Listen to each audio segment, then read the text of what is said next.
Tina Slater, Silver Spring, just down the road. Don Slater, Tina's husband, following me around. Yes. Koskowitz, Bethesda. Rajal Wolfhaber, Forest Glen. Leslie Seville, Forest Lake. I'm Chris Farrell, board member. I live in Kemp Mill. All right, and now the second most important person in the room. Hi, my name is Lev. I'm ACT's organizer. Pleasure to be here with all of you, and I'm sure we'll be interacting again in the near future. We are very happy. Rodolfo Perez, I'm a longtime ACT member, and I live 1 mile from Glenmont Station. Thank you, Rodolfo. Eddie Barron, Silver Spring. Barbara Sokol. I live in Kensington, and I'm chair of Citizens Against Beltway Expansion. Welcome, Barbara. Brian Okonski, longtime ACT member, live in Washington, D.C. Rich Parsons from Rockville. See you, Rich. I'm Linda Rosendorf from Rockville, and I'm here as one of the co-founders of I'm Gone White in 270. So, I'm Paula Posas, Sierra Club, and I live in Newton. I'm Chris Reynolds. I live over by Zinnia. I'm Hannah Fitzwilliam. I live Welcome, Hannah. Mark Pershela, I'm on the Rockville City Council. Gary Hodge, Vice Chair of MTOC, and long ago resident of Silver Spring. Graham Reed, Silver Spring. Andrew Dashner, Silver Spring. And active in Washington, Watson. Charlotte Tripoli, I'm on the board of Friends of Owen Hall, VP of Advocacy for the County Law Assistance. And of course, the most important person there. Okay. So wait, hold on. I have other things to say, but you just say your name and where you're from. Ben Ross from Bethesda.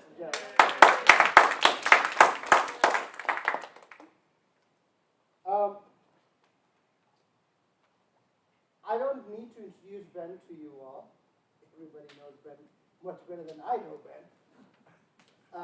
Ben is a former ACT and the chair of MTOC, the Maryland Transit Opportunities Coalition. And he has been working tirelessly on the toll lanes on 495 and 270 projects, and he did some FOIA work, results to share, which is significant, we think. Again, next month we are Lieutenant Governor Aruna Miller to come, so please put that in your calendar, and we'll have several others. We announced several months of speakers on the ACT website, actfortransit.org. Again, please join ACT, and Ben.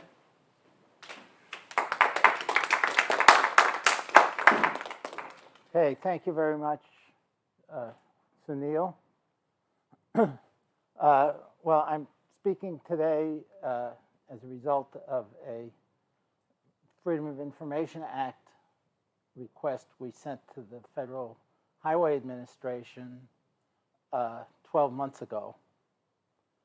And after 11 months of no results, our public interest lawyers from Terrace, Pravlik, and Millian filed a lawsuit on our behalf to get the documents.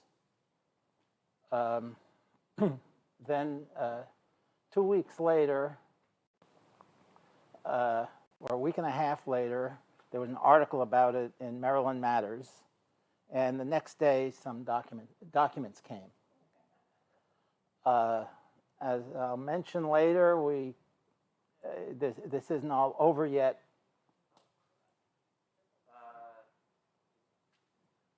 Just keep talking.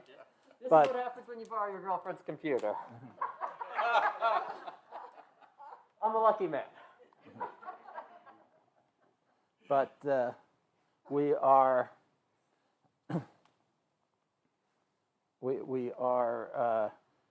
we got these documents which had some significant information in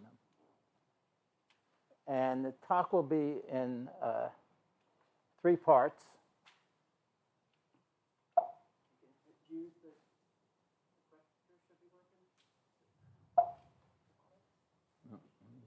this. One sec. It's not working either. Use the clicker. Okay. A brief introduction to some of the players. And let me be clear, while you're going to see a number of new documents we just obtained, a lot of this information is older stuff we already knew that provides the context that the new documents fit into. So we have Transurban, and they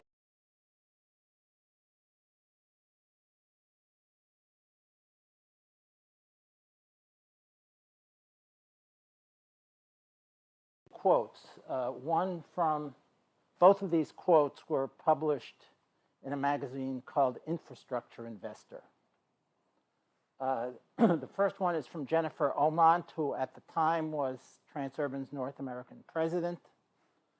And she said, simply put, there are private sector players who are overly aggressively bidding for these projects.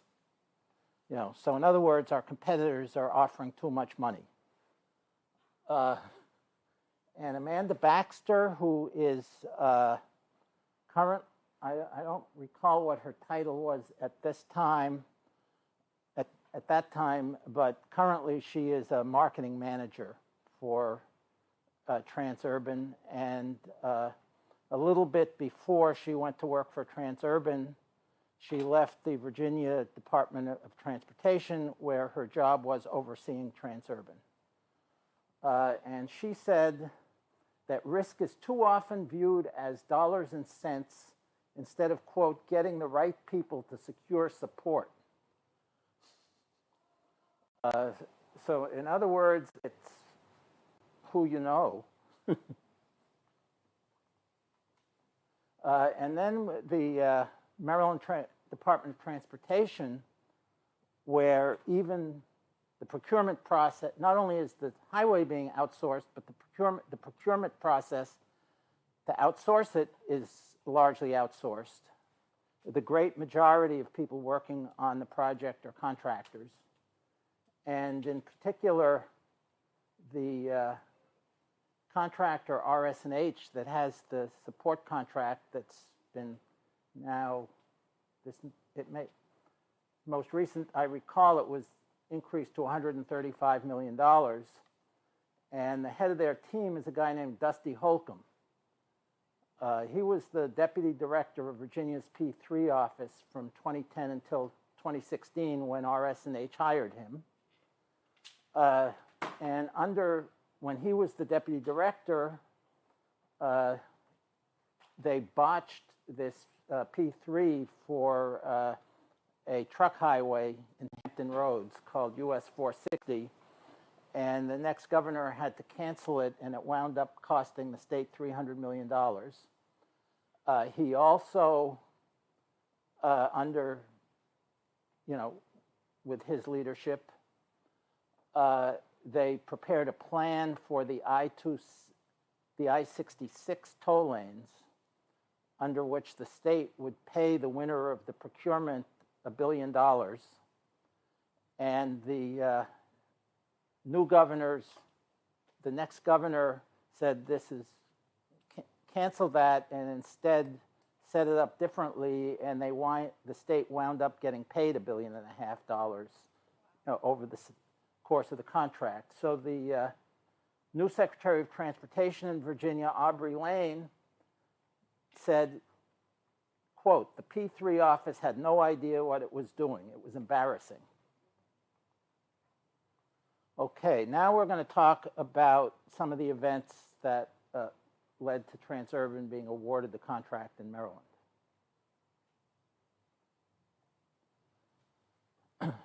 So we're going to start this story, although you could go further back.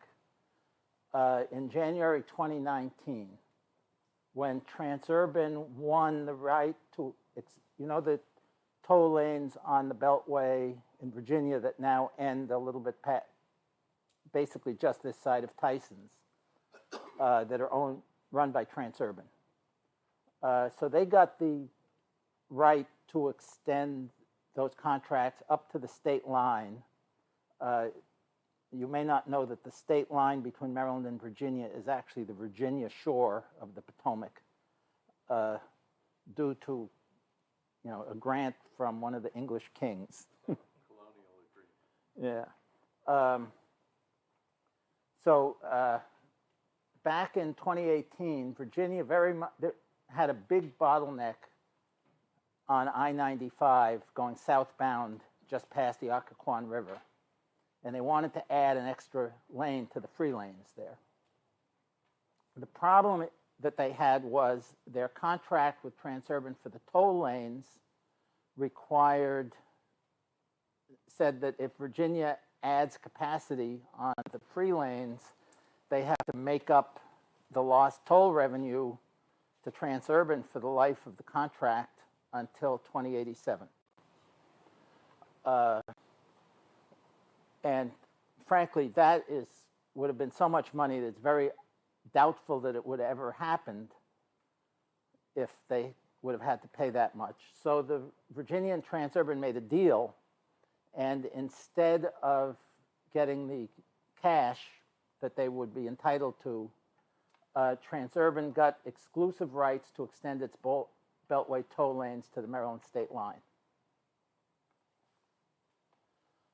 So after this happens, Transurban starts playing hard to get with Maryland, because they've already got the right to go right up to the Maryland state line, and you obviously can't widen the bridge and have it just end at the shore. So they have leverage. And in September of 2019, end of the month, Governor Hogan went to Australia and met with the Transurban CEO. And it's just interesting that he went there because normally if somebody wants a giant government contract, they go meet the guy giving the contract out rather than the other way. Now, this was part of a trade mission and infrastructure study visit organized by the National Governors Association, but still.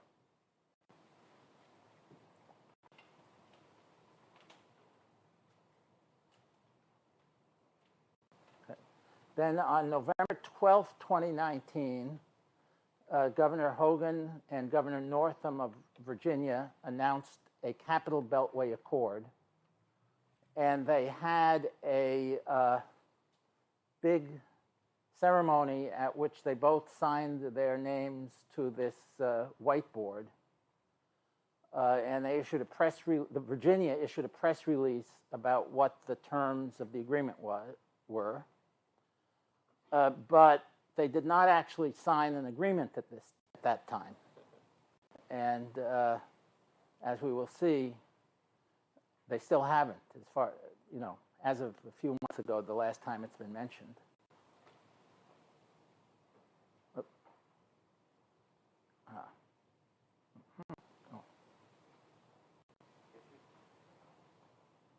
was pushing both sides. You only have to push one side. Yes. Is it not working?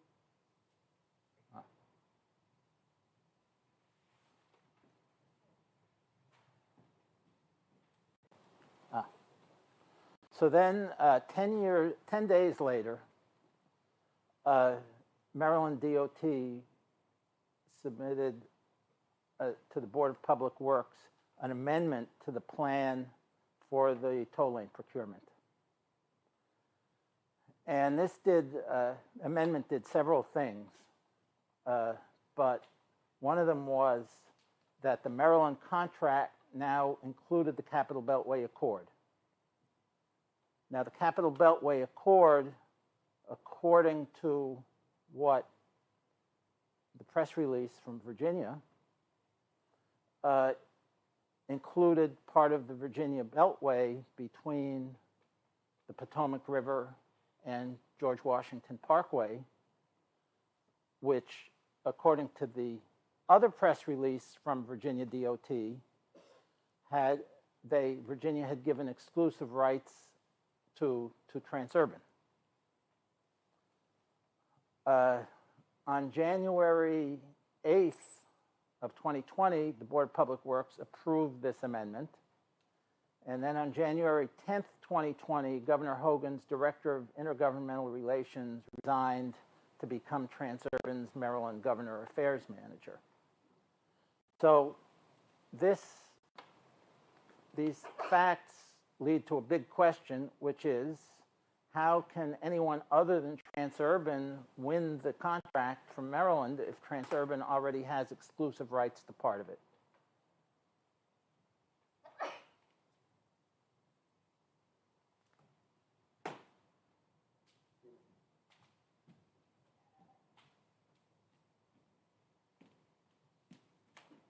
No, you don't. Yeah, there you go. Yeah. So then in February of 2020, MDOT released the request for quotations for the toll lanes. And this clarified really some of the things that were in the Board of Public Works vote. And under it, there was to be a two-stage procurement. The contract winner of the initial contract, which is called a pre-development agreement, then designs the project. The first contract doesn't actually give them authority to go ahead and build, but it gives them an exclusive right to build. And then they design the project, and then they negotiate the final financial terms on a sole source basis, although some of the financial terms are laid out in this first contract. This was the system that Virginia used under a law that they had passed, I think, 2005, 2007, sometimes in that period. And it was the process that was in place when Dusty Holcomb was helping to run their P3 office. When Aubrey Lane came in as Secretary of Transportation in Virginia and canceled the project on the truck road in the Hampton Roads and canceled, decided to redo the procurement. He went to the legislature and got the system changed, and he is quoted as saying about this old process, "I don't know how anyone could have set up the process to be more biased." Now, under the RFQ, you were supposed to you had to have a team to propose, and it said the team has to include a construction contractor, and just file that fact away because we'll come back to it later. And then the way this works is the bidders, you submit your qualifications of your team, and if they are judged acceptable, then you will get the request for proposals. And if your qualifications are considered unacceptable, you don't get to bid.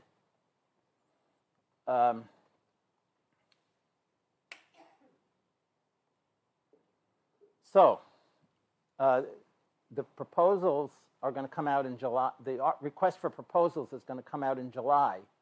But starting in January, Transurban is telling investors in Australia that it has already won the Capital Beltway Accord. And here's from their two snips from their website between January and August or September of 2020, where it says under Capital Capital Beltway Accord project, Transurban, in partnership with the Virginia and Maryland governments, are progressing a project that will extend the 495 express lanes into Maryland. And it says in the text and shows in a figure that this Capital Beltway Accord goes as far as River Road, which is, well into Maryland. In February 2020, the CEO gave their semi-annual financial report and had a conference call for investors. And he said, in November, the Capital Beltway Accord project, which is the express lanes crossing the American Legion Bridge between Virginia and Maryland and proceeding into Maryland, was announced in partnership with the two governments. And Transurban would be the developer of that project with the two governments.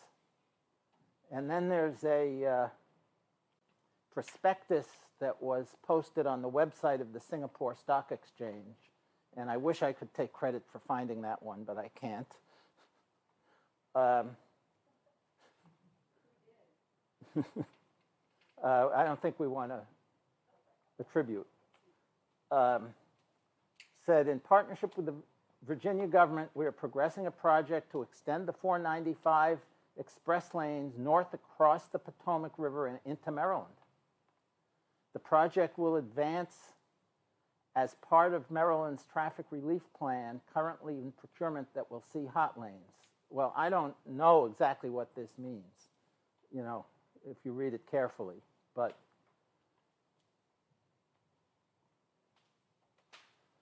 so in July 2020, they released a draft RFP to the 4 qualified bidders. One of them ultimately chose not to bid.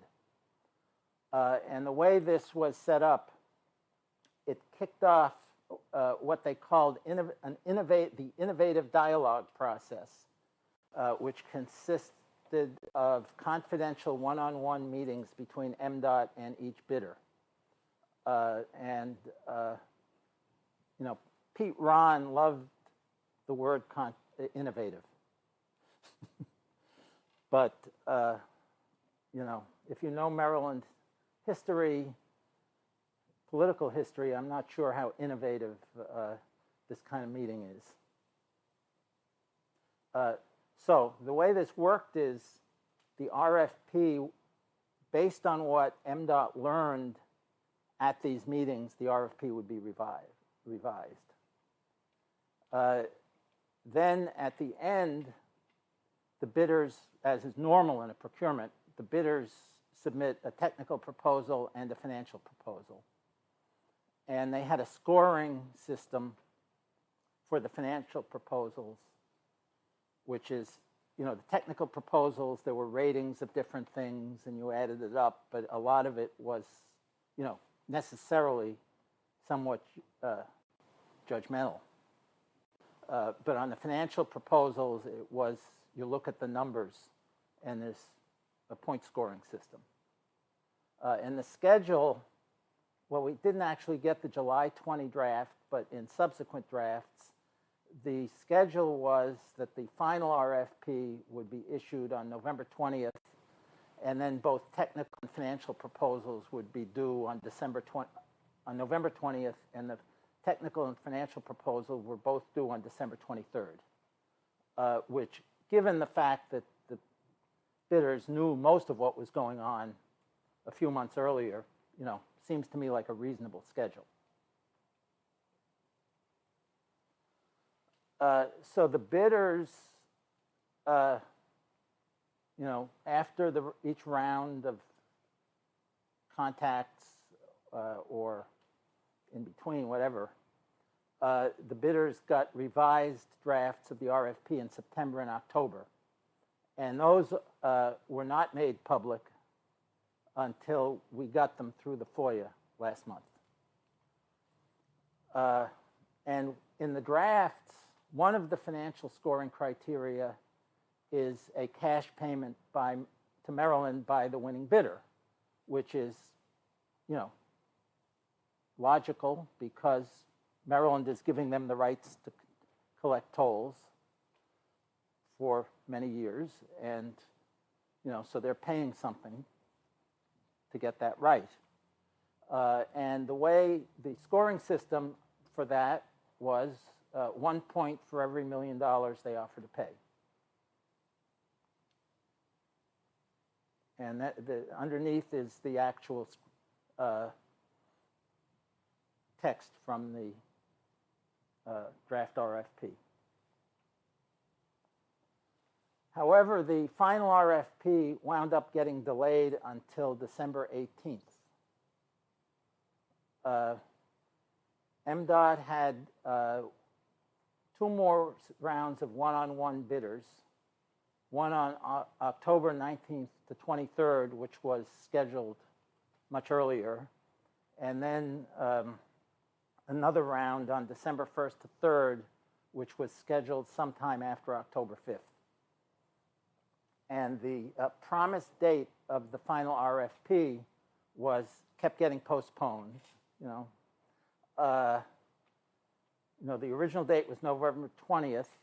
Then we have an email dated, this is all from the FOIA.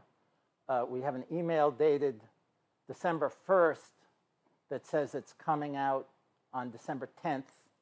And then we have an email dated December 10th that says it's coming out on December 15th. And then we have an email dated December 14th that says it's still coming out tomorrow. And then we have, it finally came out on December 18th. And at the last minute, the due date of the financial proposals was postponed from December 23rd to January 8th, but the technical proposals were still due on December 23rd. And we know it's a last minute change because there's an email, the email from December 10th says that the due date is still to December 23rd. But the fact that they didn't delay the technical proposal due date, and it wound up being 5 days after the final RFP, strongly suggests that the last minute changes had to affected the financial proposals and not the technical proposals, because the technical proposal is a great big volume full of prose, and if you had to rewrite it between December 18th and December 23rd, that would be extremely unworkable.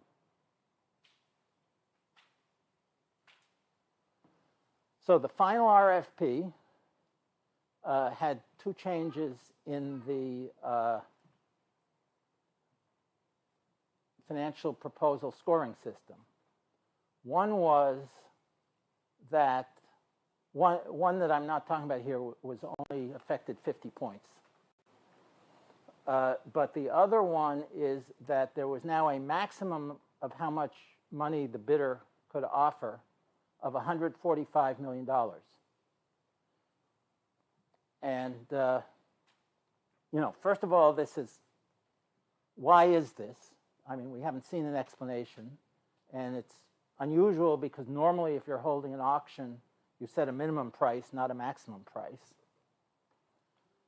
But the number said you cannot, the number that you offer may not exceed $145 million. Now, the Transurban team's bid turned out to be $145 million. So the practical effect of this change is that nobody could outbid Transurban by offering more money. And just to get a sense of the scale of how much money this, what this is, in 2016, Sintra beat out Transurban for the contract to build the I-66 toll lanes outside the Beltway, the ones that just opened. And this was, their payment to Virginia was 1.65 billion over the life of the contract. The numbers are not directly comparable at all because the timing is different, and there's different conditionalities and so on. But it just gives you a scale, a sense of the scale.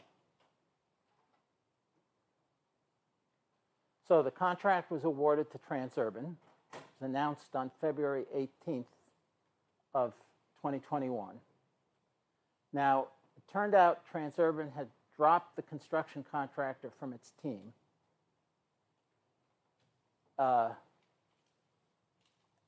And named itself and its financing partner, Macquarie, as the construction and management lead. But they didn't actually have a construction company in that role. And Transurban ranked second to Sintra, which was the company that has just built the I-66 toll lanes, on the technical proposal, but won the contract based on their better score on the financial proposal. Sintra filed a protest, which I'm not going to really talk about much more. So the third part of this is what then happened later in 2021 about approvals of this project, of this contract. So MDOT went to two places to get approval to get approvals of their decision. One was that they needed concurrence from Federal Highway Administration with the selection of Transurban. And they sent their documentation to Federal Highway on May 12th. And then on June 10th, they submitted the proposed contract for Board of Public Works approval. And the P3 law in Maryland says when you do this, you first send it for a review by the relevant committees of the legislature. And they get time to review and comment, but they don't actually get a vote on approving it. And then it goes to the Board of Public Works, which, if you're not familiar with Maryland, consists of the governor, the state treasurer, and the state comptroller. And on June 10th, happens to be the same date, Federal Highway asked MDOT for more detail on the selection. So on June 30th, MDOT sent FHWA their more detailed explanation, which is a document we were given under the FOIA, but it had a lot blacked out. This is one of the pages.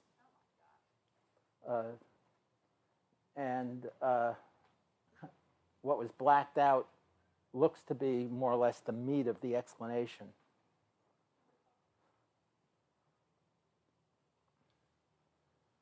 So, anyway, the question now came up, was the procurement truly competitive? So on June 29th, the legislative committees held a public hearing, and I submitted testimony, an 11-page written testimony there, which laid out some of the evidence we have in this talk and some other stuff, but all the stuff was only what we knew then. Now, relevance of this is that there are federal regulations that set competitive procurement requirements for highway P3s if they're to be eligible for federal grants and loans. And the toll lane plan, financing plan, involves a federal loan of around $1 billion under the TIFIA program. So apparently, MDOT, sometime in here, and we don't have the document, so we don't know when they asked it, or it's possible that it's actually in some of the blacked out text of this other document. We just don't know. They asked Federal Highway about the project's eligibility for federal grants and loans. And Federal Highway's answer was, we won't say. This is another document we got from the thing. And they dodged the question of whether the Transurban procurement was properly competitive with this amazing bureaucratic sentence. We acknowledge that MDOT SHA asserted that it followed the procurement process outlined in the instructions to proposers. And then, you know, that, since they hadn't objected, that, you know, cleared the way for the Board of Public Works approval on August 11th. But at the same time, FHWA did another bureaucratic, you know, I don't know what, I don't even know what to call it, at least, you know, with language I can use here. Because they told MDOT that the Transurban has to choose its construction contractor by a government-style competitive procurement in order to be eligible for the federal loan. And that is, in fact, what happened because we, you know, one of the documents we got from like 6 or 8 months later is some correspondence that mentions that Federal Highway is reviewing some procurement document for Transurban's procurement of its construction contractor. And it wound up taking 13 months before they announced the selection of their construction contractor, Tudor Perini. So the question this raises is, why weren't the bidders told about this before they submitted their bids? In fact, the RFQ says you have to have a construction contractor on your team in so many words.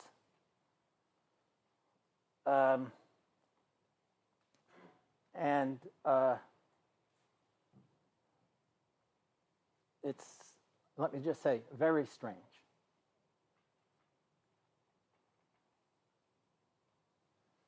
So that's pretty much the end of the documents that we have gotten. But this is actually only one part of the story of this procurement. And there are other topics which probably most of these topics could each get a whole talk this length. There's Transurban's lobbying, RS&H's political connections, the question of did it make sense to allow Transurban to drop its construction contractor. There are sudden unexplained departures of top MDOT officials which occurred right before major project decisions. And there were also a bunch of toll road P3 lobbyists who went through revolving doors with top jobs in the Trump administration.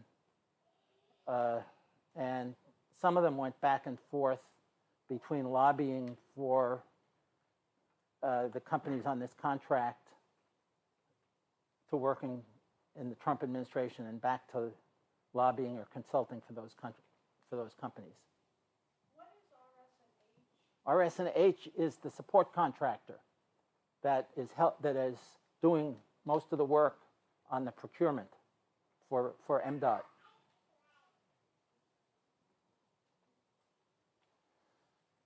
Well, there's more to learn here. FHWA told us that it has a draft term sheet for the Capital Beltway Accord, which no one has outside the government has seen. But they didn't give it to us. And there are a lot of other documents that were withheld or heavily redacted, as I showed you one example. And our attorneys are currently looking at, pursuing this. And I have to say, for all of this information, we have to give many thanks to our public interest attorneys at the firm of Terrace, Pravlik, and Millian. And with that, that is my presentation.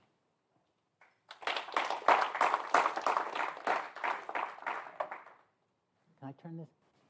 Lev, can I turn this off? Yeah. Oh, no. Just unplug it. I want to turn the power off. Just unplug it. Just unplug it. Yeah. There you go. There you go. Did you has this project been reviewed at all, or any of these details that you now know by the food judge? Don't they have some purview to review for exactly what you were talking about? The eligibility for any federal money. Well, that's Federal Highway Administration. Right, and so who is the person you dealt with before, and is there a new person? Because sometimes they don't all turn over. When you said that the federal highway people said that, it had to be competitive, the procurement process had to be competitive and transparent, and then, I didn't know who was. Well, no, there's a regulation that sets certain competitive bidding requirements to be eligible for the federal loans.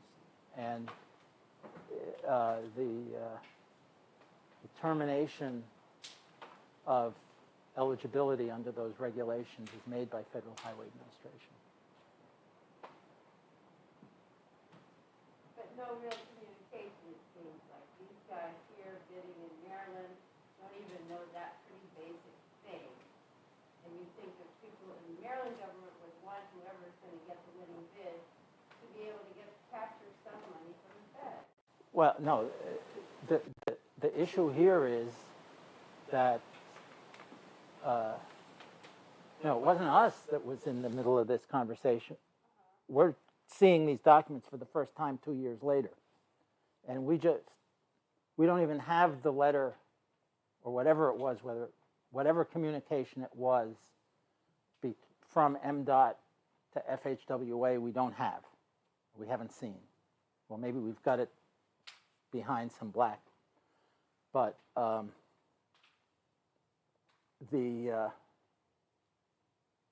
but what happened was Maryland, as best we can tell, asked FHWA to make that determination, and FHWA, as it applies to the award of the contract to Transurban.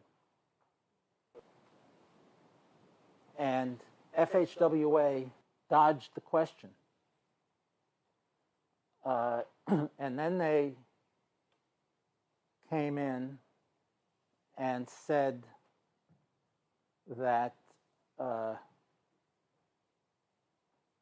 these rules apply to the winning contractor's selection of their construction contractor, which, they had not told the bidders.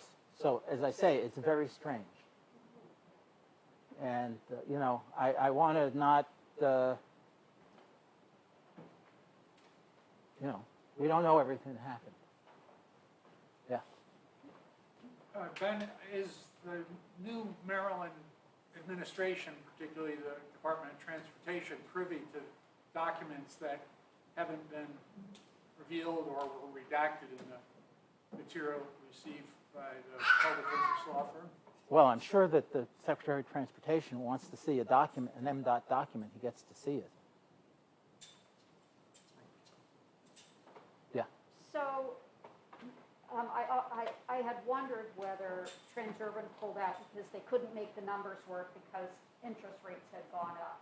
But in addition to that, it may be that the numbers didn't work because they knew they couldn't count on this TIFI alone, or the $1 billion that they were counting on.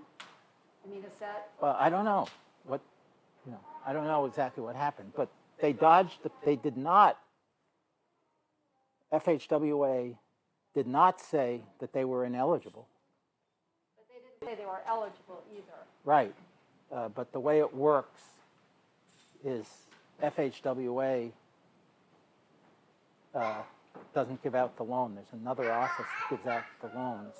But you're saying it was questionable, or a question, whether the loan, the TIFIA loan was gonna come through. The way they dodged answering the question, does that mean that we don't know whether the feds were gonna come up with the TIFIA loan? Well, there's a lot of reasons because that they might not come up with it, because the other office enforces, there's also rules and that are very seriously enforced, that the project has to be worthy of, credit worthy, that the feds won't lend you the money unless they think you're going to pay it back. And that's another whole issue which these documents shed no light on. But what would happen internally in DOT if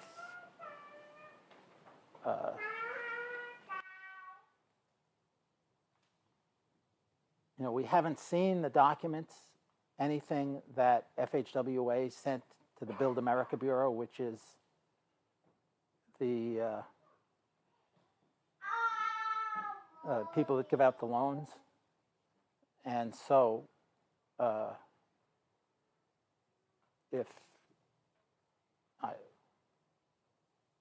it depends what the FHWA told the Build America Bureau. If they sent a letter to the Build America Bureau and said this project is not eligible, then I presume it would not get the loan. If they sent a letter to the Build America Bureau that didn't say anything at all about eligibility, it's possible that Build America Bureau would assume there's no problem with eligibility, and if and it's possible not. So going forward, do you feel like we're going to get more transparency from the current administration in this matter, or future projects? How has the change in leadership kind of affected our ability to kind of get a look at this process? Well, I'm sure we won't get less transparency.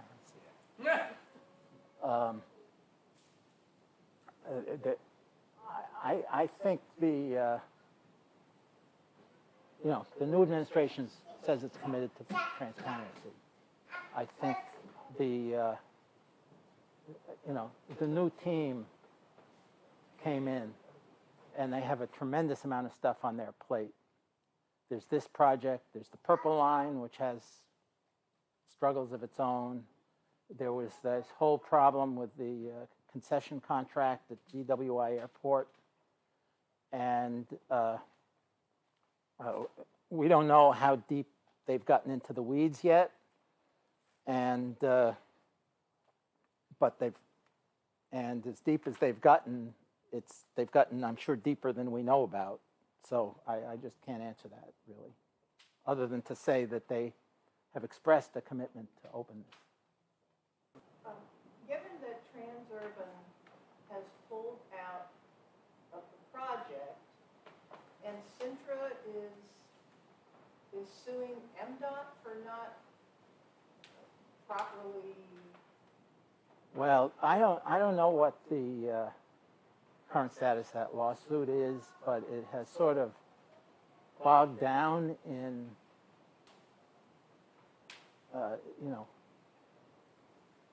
there are a whole lot of legal arguments that Sintra doesn't get to win, even if they're right at this point.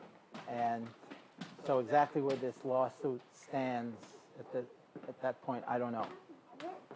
So is the basically just treading water unless MDOT decides to try to pull things together and revive it?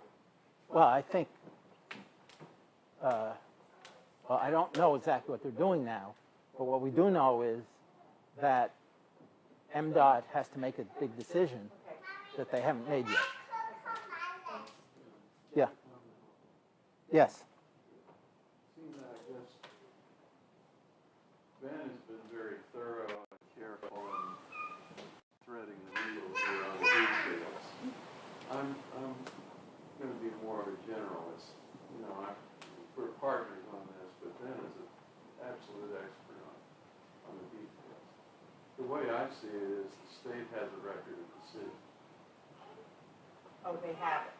For the project, they have a record of decision. Transurban is gone, but the state has a record of decision to do a project. So the question that's hanging in thin air is, what, if any, project will they use? Will they use that record of decision to pursue? That's kind of how I see it teed up. And as Ben said, they have an enormous amount of things on their plate. But I'd only offer this glib remark on this and say that we said at the end of the Hogan administration, as Hogan was trying to entice the new leaders into this project, that the last thing we would hope is for the new governor to have this albatross transferred from Hogan's neck to his neck. And as I see it, the albatross is circling, looking for a shoulder to perch on. That's how I would say it. Yeah, I would just add that the characters in this story are not out of the picture. Transurban, while it's still has the exclusive rights to the Maryland side of to the Virginia side of the bridge once you're off the bridge. And that, you know, gives them some leverage over Maryland, because you can't just add 2 lanes to the bridge and have the cars fall off a cliff when they get to the Virginia shore. You know, how much leverage that gives them is hard to say, I think, in this situation. But, you know, it gives them some degree of leverage. And as far as I know, RS&H is still the support contractor. Yes, Sunil? Ben, what are the parameters of your FOIA request? I mean, what is the document request you made? And you got some things. I think I want to understand in terms of what request was made, what becomes available. Is there a corresponding MPIA request to Maryland government that also sort of tries to get those kinds of documents? I'm trying to get a sense of what we don't know, right? But I'm trying to get that sort of what the universe of knowledge is here. Well, the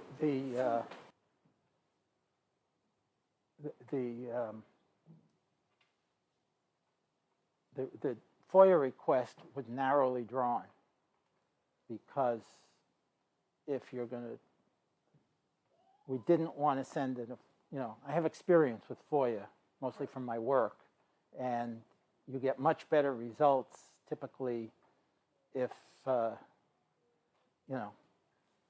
if you ask for a 5-page document which is in the files of so-and-so, they will, the FOIA officer will, the law is they've got to get it back to you in 30 days, which they usually don't, but they score these guys.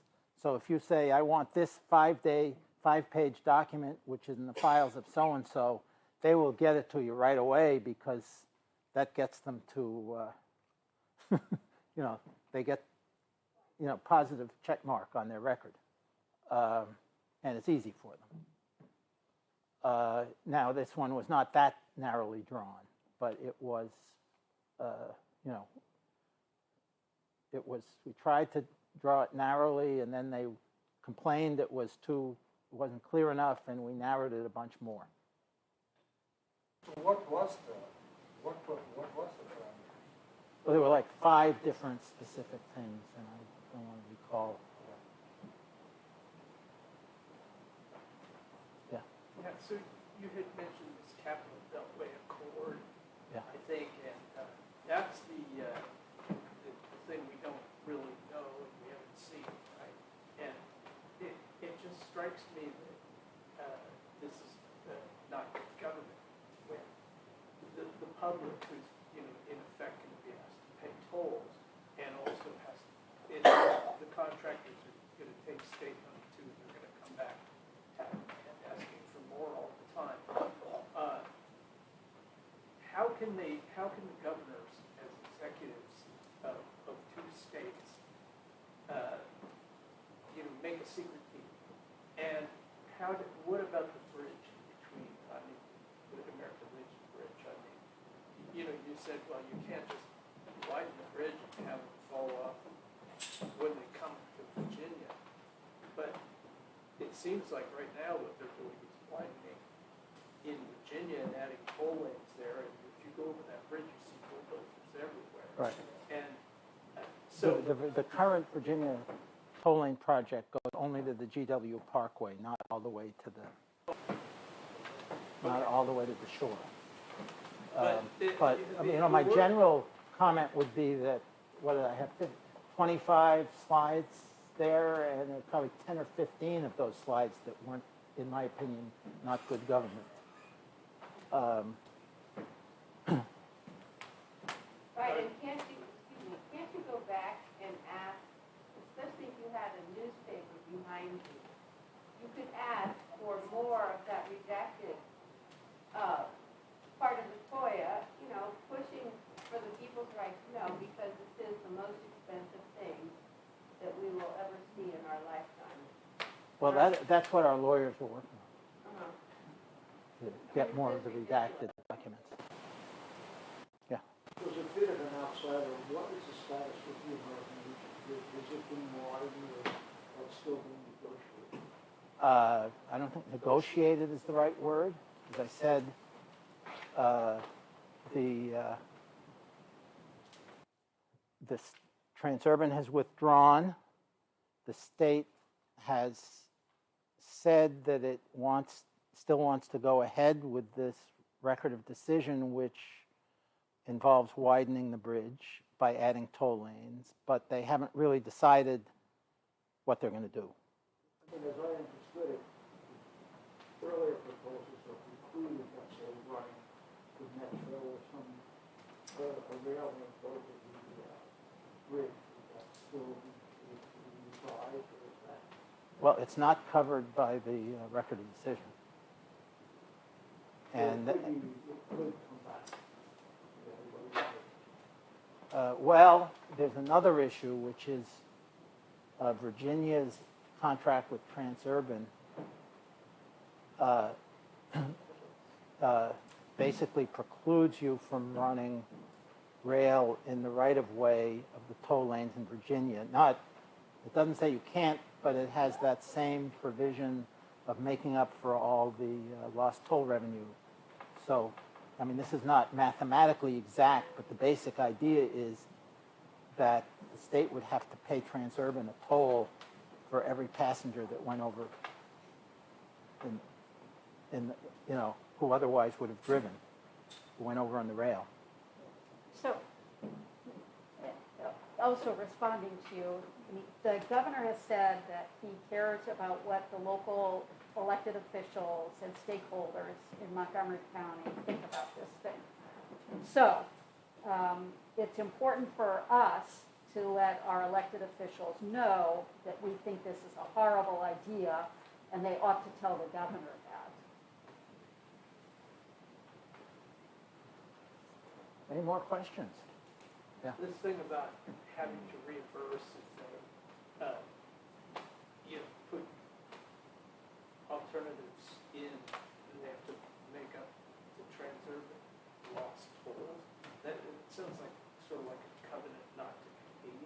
That's what it is. It's a Well, non-compete clause. I mean, yeah, but isn't that almost like contrary to public policy? Yes. Well, well, let me say something about that. I think it is inherent, two things. One is, in Maryland, we have a law that MTOC and Act introduced and helped got passed, 5 years ago or 6 years ago, that says there cannot be a non-compete agreement that inhibits expansion of state-run transit. But the don't widen the highway part of it, I think, to be fair, is inherent to the P3 model. Because you can't very well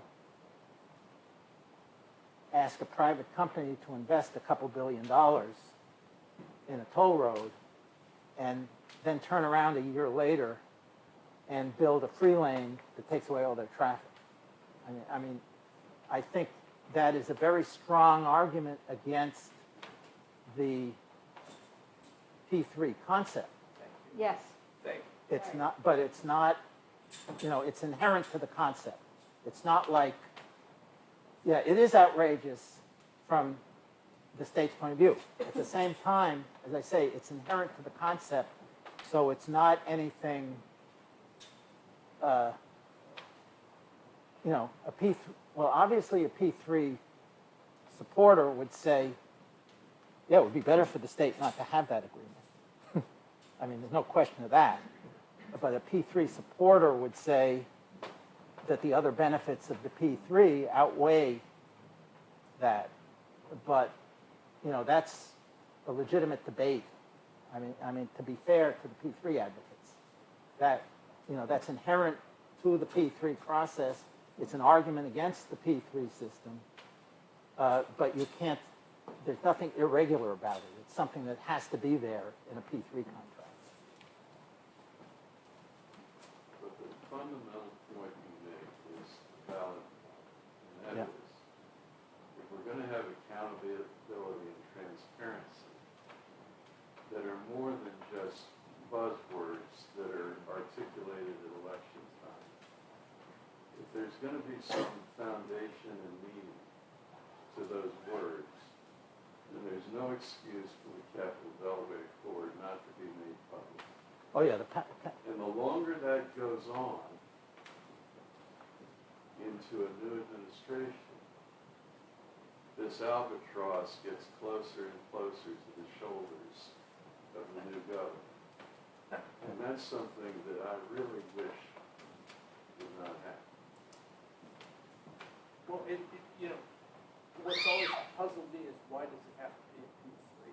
Well, it doesn't. It doesn't. That's, Why yeah. can't state, through its bonding authority, finance a public good? Well, they've done it on I-95 north of Baltimore. So it seems to me that Hogan, for whatever reason, and his cronies or colleagues got suckered into this, and it's not the best option. That it should have been done through the State Highway Administration and bonds. I would say a couple things. One is that doing it through bonds, well, you'd still be able to get the federal TIFIA loan. In fact, it would be a little bit easier to get the federal TIFIA loan if it was done directly to the state, I think.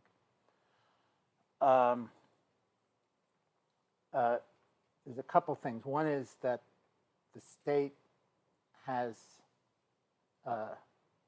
limits on its own debt and the debt of the Transportation Authority, which is the state authority that builds the toll lanes. And this is basically a way of financing something without evading those limits, as it was on the Purple Line. They did a P3 on the Purple Line.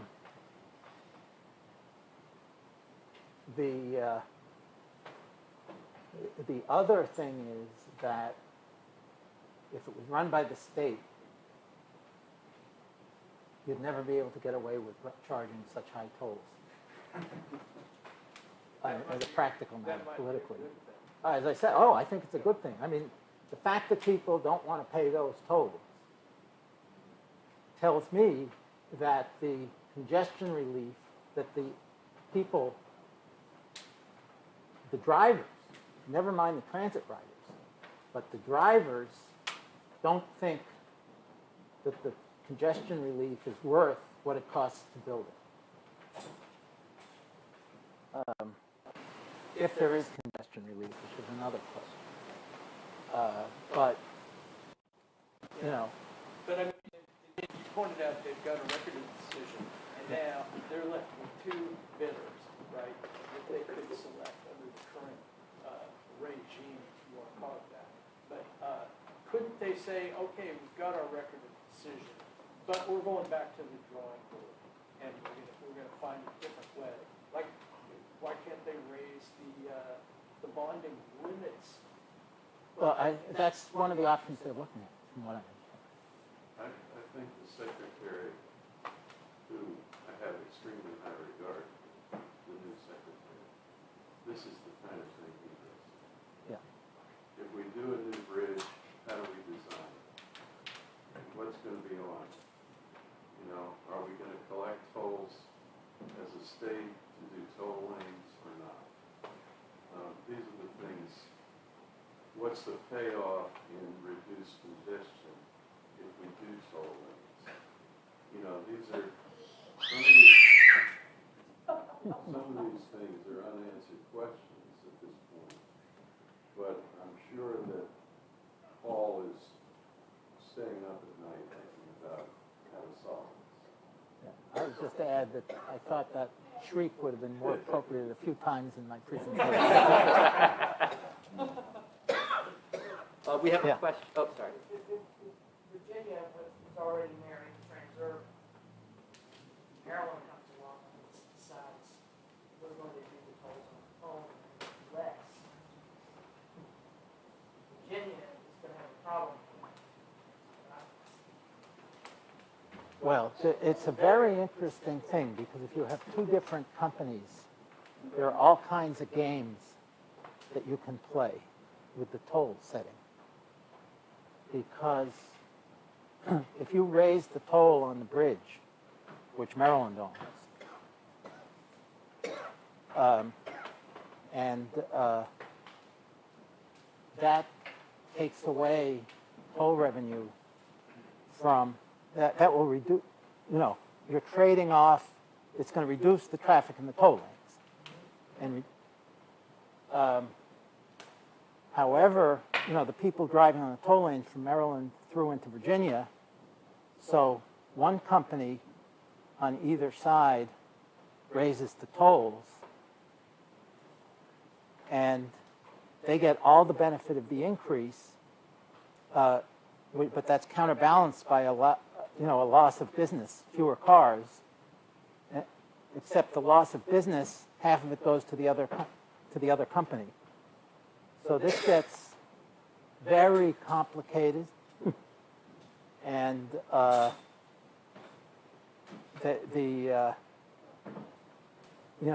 would it be an antitrust violation for them to work together? I don't know.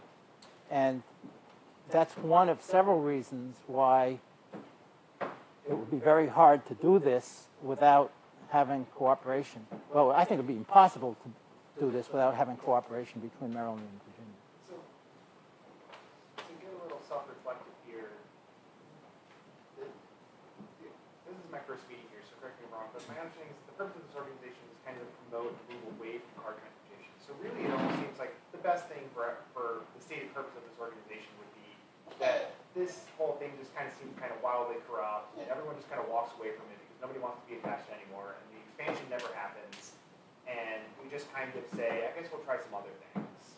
Like, what's kind of like your hope for moving forward with this project? Because it kind of sounds like... Oh, our preference is that they don't widen the bridge. Yeah. They won't what? That they don't widen the bridge. I mean, it won't, widening the bridge, all it will do, basically, you get a big traffic jam with the toll lanes in. When we see a lot of readers And around the world. also, you widen the bridge. If you just widen the bridge, all you'll do is move the traffic jam from Virginia into Maryland. And why should Maryland spend $1 billion to move a traffic jam from Virginia to Maryland? But isn't there some chance that the growth in Washington DC will demand widening the American Bridge? I mean, there's no other way to get across all the way up to Point of Rock Street. That's a whole different debate, I'll say. I don't- Talk. I don't agree with I'm going Clancy. to, Sometimes, you know, sometimes there's choke points and you got to deal with them. well, it's a question, there are going to be choke points after you deal with them. And it's the question of how much value you get from that and how much value could you get spending the same money on something else, because you're not going to solve all the problems. Yeah. And, you know, my view and ACT's view is that there are much better ways to spend the money. Maybe like building another metro line or something. You know, well, third track on Mark, to start with. in We have Montgomery a County. question from the online viewers. Yeah. They would like to know if you think that new P3s for transportation are dead on arrival, or is there still some viability? In the general sense. In a general sense, well, there's still other states that are clearly moving ahead with them. So I wouldn't, you know, in Maryland, I would say they ought to be dead. Well, these kind of highway P3s, I mean, I think they're a legitimate, I think the P3 for the rest stops on I-95 was a legitimate use of P3 because State Highway Administration, you know, they're good at asphalt, they're not good at cooking. And it makes sense to bring in a restaurant company to run the restaurants. Well, the Port of Baltimore container uploading was a P3 that was very successful. Yeah.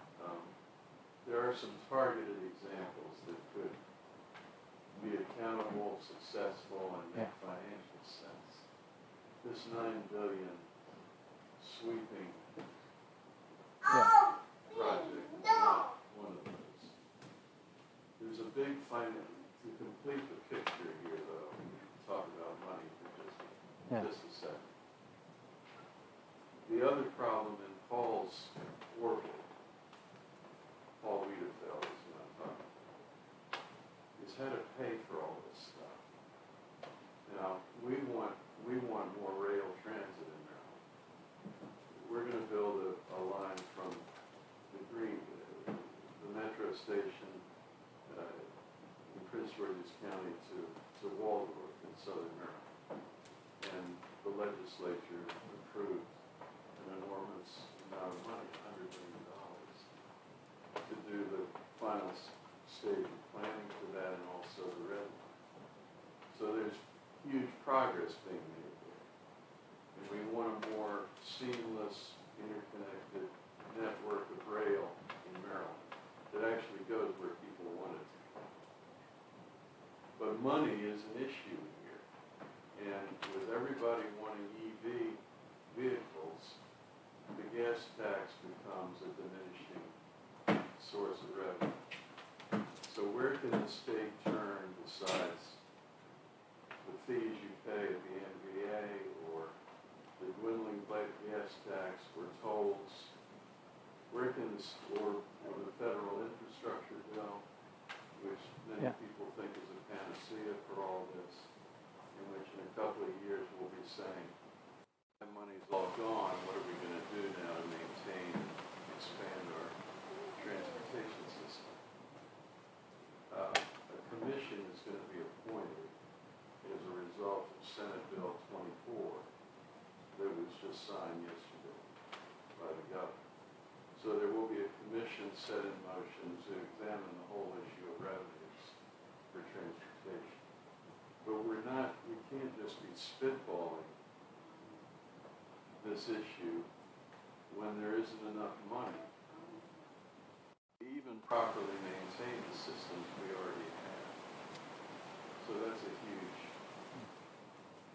factor in how we end up deciding what should be done on the Legion Bridge or 270 or 495. The problem, though, I think on that is just if you go in with P3, it might seem like a great way of getting the financing, but then all of a sudden you've got green of Transurban or Macquarie, which is their financing arm, and pretty soon you have all kinds of I guess I'd call it leakage, you know, where profits being siphoned off and everything else, and you're not really maybe necessarily getting a good deal. Well, I think that's true, and there's, beyond that, when you start bringing a private company in, as we see in Virginia,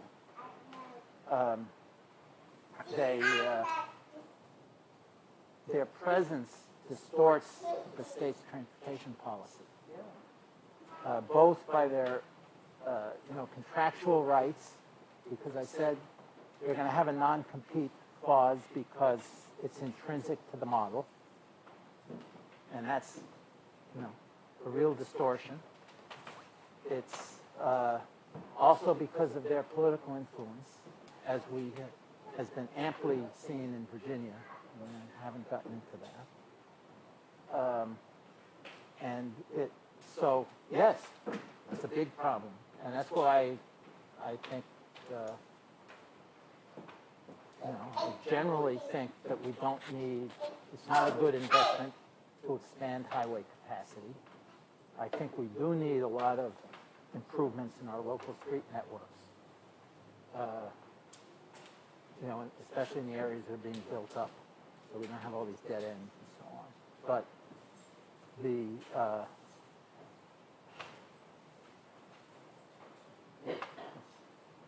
Sunil?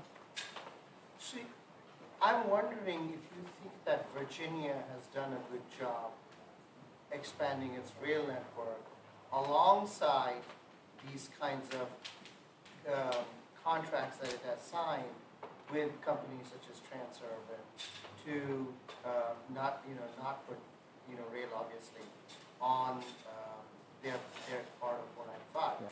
It seems like they have expanded their rail networks as well as done this, right? So, and in Maryland, we haven't done the rail network, and then there's now consequently pressure on the highway project. Well, to be fair, we're building the purple line. It's, not going as well as it should have, but. 2026 yes, will be here Virginia, before we know. in terms of its commuter rail, has done a much, much better job. And in terms, and they built Dulles Rail too. Right. So yeah, but part of this is that I think, frankly, they got a very good deal from Sintra on I-66. And I suspect that kind of deal is not available anymore. But they do also have a transportation fund, right? That's pretty large. It seems like Maryland does not have. Well, we have what they have is this fund of the money they're getting from the tolling. But remember that there was I-95, there were 2 lanes that were built with taxpayer money and then turned over to Transurban without any payment and converted from HOV to toll lanes.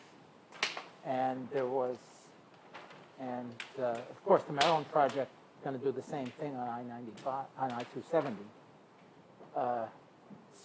And Virginia gave $400 million to support the Transurban Beltway toll lanes. So it's, I think,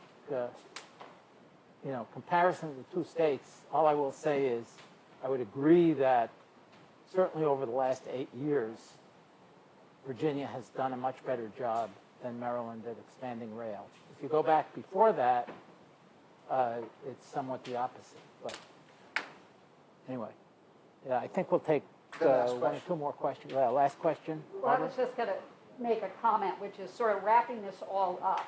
Going back to your presentation, there's a strong whiff of corruption here. And that's what you get when you open the door to P3s, right? You get the potential and the possibility for corruption. And that is not in the interest of the public at all. Okay, thank you very much.